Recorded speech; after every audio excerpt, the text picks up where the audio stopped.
Harper One and Harper Audio present Reversed Thunder, The Revelation of John and the Praying Imagination, by Eugene H. Peterson, read by Arthur Morey.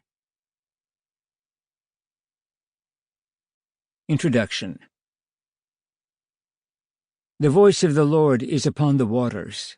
The God of glory thunders, the Lord upon many waters. Psalm 29, verse 3. The smoke of the incense rose with the prayers of the saints from the hand of the angel before God. Then the angel took the censer and filled it with fire from the altar and threw it on the earth, and there were peals of thunder, voices, flashes of lightning, and an earthquake. Revelation chapter 8, verses 4 to 5.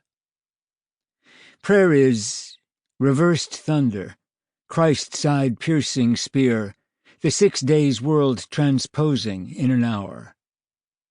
George Herbert. Every Monday, I leave the routines of my daily work and hike along the streams and through the forests of Maryland. The first hours of that walk are uneventful. I am tired, sluggish, inattentive.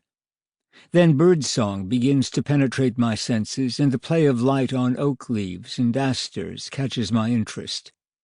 In the forest of trees, one sycamore forces its solid rootedness on me, and then sends my eyes arcing across trajectories upwards and outwards.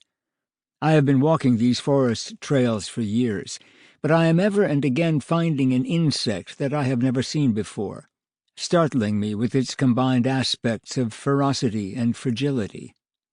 How many more are there to be found? A rock formation absolutely new thrusts millions of years of prehistory into my present. This creation is so complex, so intricate, so profuse with life and form and color and scent.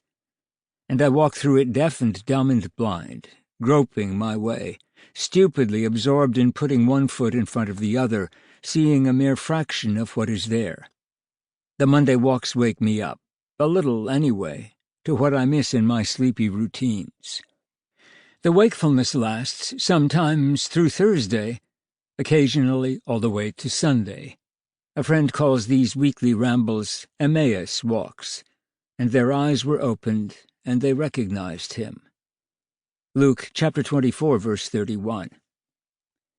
What walking through Maryland forests does to my bodily senses, reading the Revelation does to my faith perceptions.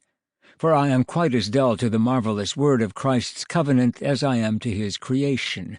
O Lord, and shall I ever live at this poor dying rate? Not if St. John's Revelation has its way. A few paragraphs into the Revelation, the adrenaline starts rushing through the arteries of my faith, and I am on my feet, alive, tingling. It is impossible to read the Revelation and not have my imagination aroused. The Revelation both forces and enables me to look at what is spread out right before me, and to see it with fresh eyes. It forces me because, being the last book in the Bible, I cannot finish the story apart from it. It enables me because, by using the unfamiliar language of apocalyptic vision, my imagination is called into vigorous play. In spite of these obvious benefits and necessary renewals, there are many people who stubbornly refuse to read it, or, which is just as bad, refuse to read it on its own terms.